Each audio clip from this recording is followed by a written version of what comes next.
hear me now?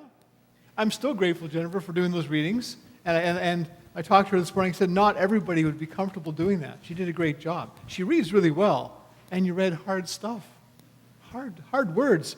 So last Sunday, I jokingly asked if it was okay for the minister to say crap in church.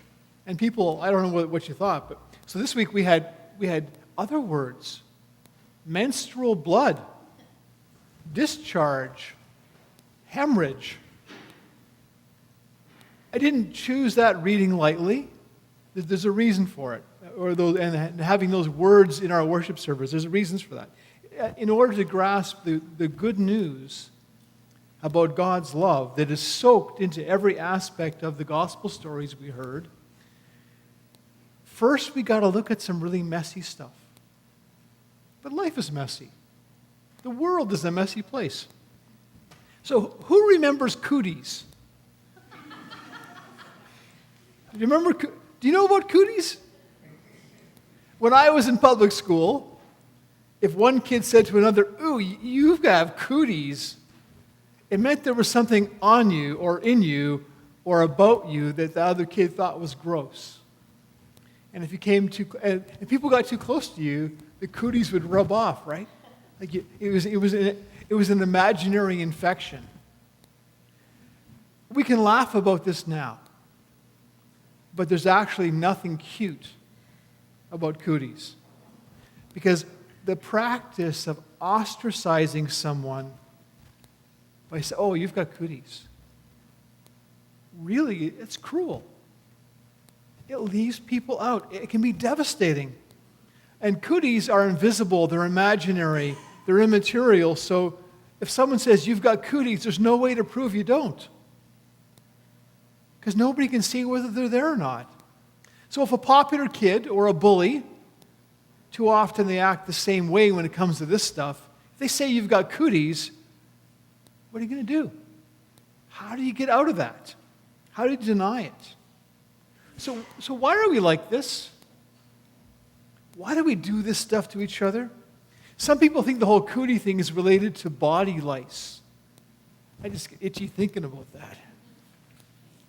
Cooties, apparently, come into the conversation at that stage of development when kids notice that there's girls and there's boys, and they're not the same. And it's a way little girls have of telling each other, "Don't play with the boys. They got cooties," or vice versa. So what that's about is difference. You notice somebody's different from you, and then what do you do with that? Social scientists suggest that in earlier times, there was actually an evolutionary advantage to humans being suspicious of difference. If something didn't look right, if something or someone appeared strange or different or was unknown to you, they might be a threat. The grass is rustling and that beast coming out of the woods might not be your friend. So you had to pay attention. So difference was frowned on. Things that were the same were safe. Sports teams and armies wear uniforms, so you can tell who's on whose side. You know who to trust, who to fear, who to run towards, who to run away from, who's got cooties, who doesn't. We seem inclined to fear the unknown, sometimes with good reason, most often not really. And we teach our peers and our offspring to be suspicious of difference. And we're comforted by sameness, familiarity, normality. But who gets to decide what's normal? Who gets to say what's good and what's not? This is perilous territory. Because when humans get it wrong, we can do so much harm to each other. Commonly held ideas, whether they're true or false, can be powerful. Whether something's true or not doesn't seem to matter. It can still have an influence. They're like lenses through which we end up seeing almost everything and almost everybody. I'm going to give you an example. I'm going to talk about sex. In the ancient world, even the smartest, wisest, most educated people knew almost nothing useful or accurate about sexual reproduction. They had it all screwed up. The most commonly held idea was that sperm from a male contained a complete, tiny male baby. Inside that little droplet was everything that was needed for a little baby boy to grow up. That it was complete, and it came from the male. If things went well, that tiny little baby boy would be implanted within the woman and grow to be a beautiful boy child. The mother was a host who provided a place for the tiny little baby boy to incubate. That's it. Everything important came from the man. And the woman was just dirt, was just the soil. Remember that. So if all went well, every potential father would implant a mother with a male baby, and the body of the mother would do the job of providing the nutrients and the safe place to ensure the growth of another wonderful baby boy. Far too often, and this is the way they thought, far too often, something went wrong. The tiny perfect baby would be implanted within the womb and pick up some kind of cooties. Something that interrupted the normal course of development, and you'd get a girl. A second class, a broken model, not quite as good as a boy. You'd get a baby girl. Crap.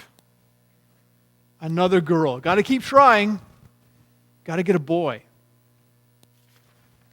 This view of reproduction was founded in the way the ancient world saw everything, saw the whole universe. So in the ancient world, most peoples, this is mostly true of Asian and European peoples, they believed there were two kinds of things, sacred and profane. So holy and not holy, divine and not divine, from God and of the earth, clean and dirty, perfect or corrupt. God, or the gods, they were the most perfect. Spiritual beings like angels came second. So gods are way up here. Angels come a little bit lower. Men, male humans, were just below the angels, but above the animals. Animals could be useful and beautiful, but it was okay to use them, kill them, eat them, because they were of the world and didn't have souls. And anyone who's got a dog knows better, right? On this ladder of worth and goodness, women, the female humans, the broken models, remember, were placed somewhere between males and the animals. Just above the animals, kind of. Women were a necessary evil. They provided the place for boy babies to grow, but they were also that source of corruption, of cooties, that might cause a boy baby to turn into a girl baby, which was the worst thing ever. Sex itself, the act of sexual reproduction, was a necessary evil, not a beautiful thing, not a joyous expression of human love. It was something that you just had to do. Get it over with. And if it didn't work out, try again. If you didn't get a boy, just keep on trying. That was the attitude. And women and their bodies were sources of temptation, corruption, cooties. Girl babies grew up to be incubators for more boy babies, hopefully, because every father needed at least one male heir, hopefully more than one, to carry on his line. So every girl baby needed a strong father to protect her until the time came for her to be given, well, sold by contract to another male to be an incubator for his male baby boys. The father had property rights over his daughters and the daughters of any slaves in his household. He protected them from corruption, kept them pure, so they could provide the growing place for the future sons of their future households. If a girl was raped or sexually used outside of a marriage contract, that was an offense not against the girl, but against her father. Because she was property, and his property had been misused. And he could sue the man for misusing his property, like I might sue someone who hits my car. A girl wasn't a person. Remember, just above the animals, but not much. She was chattel, the property of a strong man. And in the ancient world, not everybody was absolutely clear on this. These were the predominant thoughts. But there was some discussion. Philosophers carried on vigorous debate about the possibility that women had souls. They weren't sure, but they talked about it. Could women be as spiritual as men? Well, that was difficult for them because they were messy. They bled. They were closer to the soil. They were obviously more like animals than angels. Not like us men. We're pure and clean and good. Right, guys? Seriously, I'm not making this stuff up. I couldn't make this up. So all this stuff that I just gave you, that's the basis for the purity laws that Jennifer read for us from Leviticus. Those concepts, which I hope we know how stupid they are, how basically evil they are, how misogynist they are. They were the basis for religious laws. They were the basis for civil law. They were the basis for the way humans looked at each other. The concepts in the Bible are hidden underneath these lovely words that Jennifer read for us is the idea that a woman was unclean, that she had cooties while she was menstruating after giving birth. Did you notice that she was unclean for a longer time after giving birth to a girl than to a boy? Serious cooties going on there. So that's the bloody mess that Jesus walks into in the stories we heard today. So for today, I want to set aside the questions about the miracles. Like, how did just touching Jesus' cloak heal the woman from bleeding? I don't know. Did Jesus really raise that 12-year-old girl back to life from death? I don't know. Today, my question is, what does it mean that Jesus would help this woman? What does it mean that he paid attention to the little girl? While he was on his way to see the little girl, the daughter of Jairus, this woman with the issue of blood, which meant she was menstruating constantly. Her period was always. And quacks and faith healers and witch doctors took her money and tried to help her, and nothing got better, and none of her neighbors or friends or anybody would have anything to do with her because she had cooties all the time. She was unclean all the time. She couldn't go to church. She couldn't go to the well when other people were getting water because nobody wanted to be near her. She dares to touch Jesus' cloak. She's healed. And Jesus somehow knows this. What I notice in the story, He didn't condemn her for touching him. He celebrated with her that she was healed. And what I love in this story is Jesus could care less that he now has cooties, because this unclean woman touched him. He'd have to go get clean. But does he go get clean? Does he go get washed? Does he go to the temple and ask the priest to cleanse him? Was a sacrifice made so he could then be with other people? No. He's not into any of that junk. He rejects the whole cootie system. Pure, impure, corrupt, incorrupt. None of that stuff, he's not into it. That's important. Jesus moves quickly from this life-changing moment with this woman, whose life is going to be better now, because she can fit into the system of that world. She can be clean now. Whether or not the system makes sense, she can now have a life. So Jesus goes from that moment to the home of this little girl whose father was asking for help.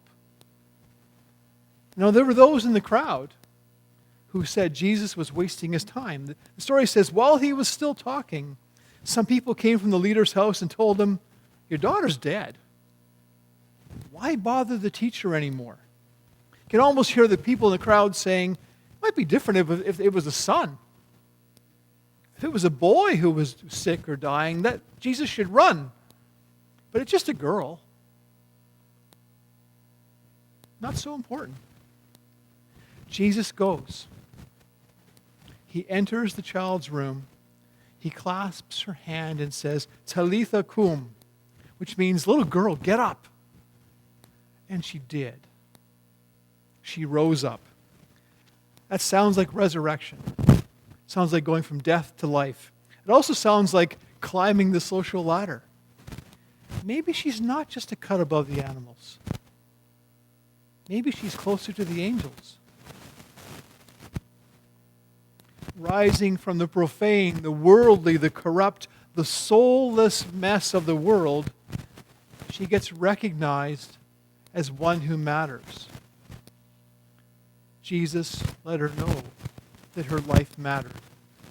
And her mother and father were beside themselves with joy. In a culture that saw women as a little less than human and only slightly more valuable than farm animals, Jesus celebrated with a woman who was healed of a disease that had made her an outcast for years.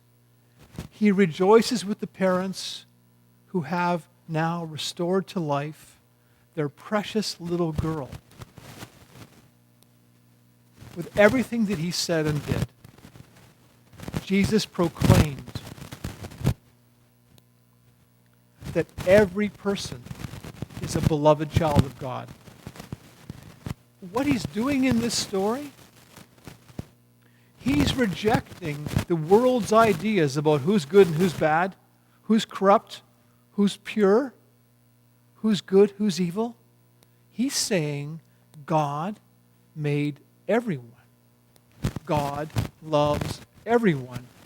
Everybody's worth his time and trouble, even a girl. And everybody matters. No matter what the world would have us believe, God absolutely loves every one of us. Thanks be to God for that. Amen.